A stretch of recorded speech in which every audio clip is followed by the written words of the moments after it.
Hello, everybody. Welcome to Inspiration 44. Today is November 1st, 2012, and I am your host, Stacy Lynn Harp. You can follow me at the number 44 Inspiration on Twitter. I would love it. Okay, so today's title is Walking by Faith and Not by Sight. I have to tell you that right now, this verse has never been more real to me in my entire life. I just have to say that. There are things going on in my life that I'm like, oh my gosh, how is this going to work out? And yet, last night during prayer, me and Randall were talking, and we were praying, and this verse came to my mind. I want to read it to you in case you forgot where it's located. It's in 2 Corinthians chapter 5. Let's begin in verse 1.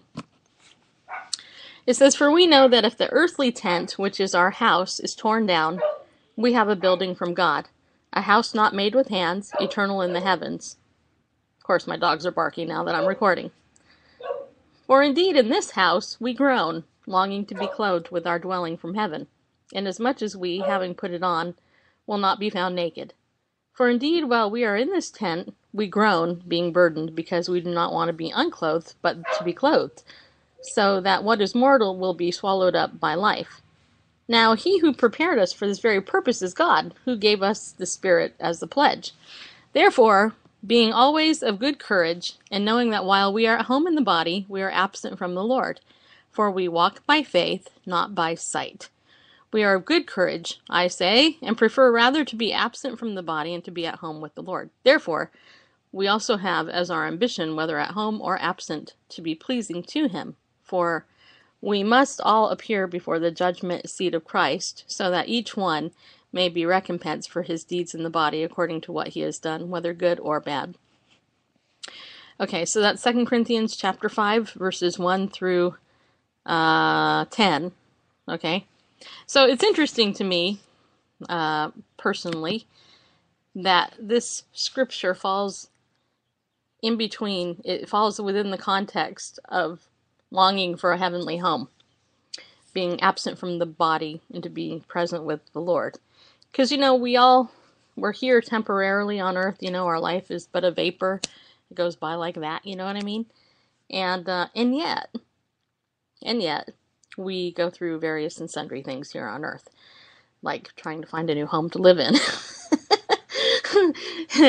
and just, trying to figure out where I'm going. So it's interesting to me because, this whole life is a faith walk. We think we know where we're going, but do we really? The answer is no, we don't. But that's okay. We can be of good courage because we can know that the Lord is in control. And I just have to say that it's a good place to be. It's not an easy place to be, but I can tell you during times like I'm going through right now where I'm really anxious and stressed out and feeling like I'm going to have a nervous breakdown, I can remember one thing, and I know that this one thing is true, and that is that God does not lie. God doesn't lie. Man lies, but God doesn't. So every word that is in the Bible is absolutely 100% true.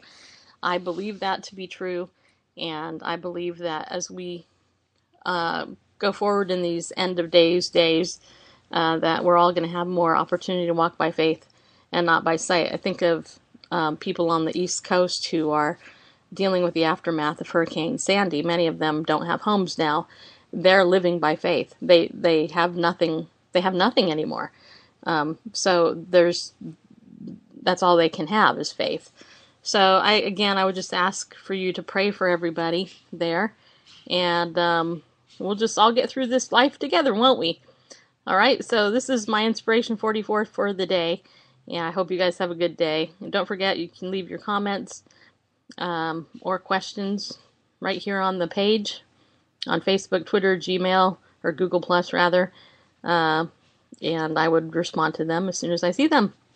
Okay, so thanks everybody. Have a good day.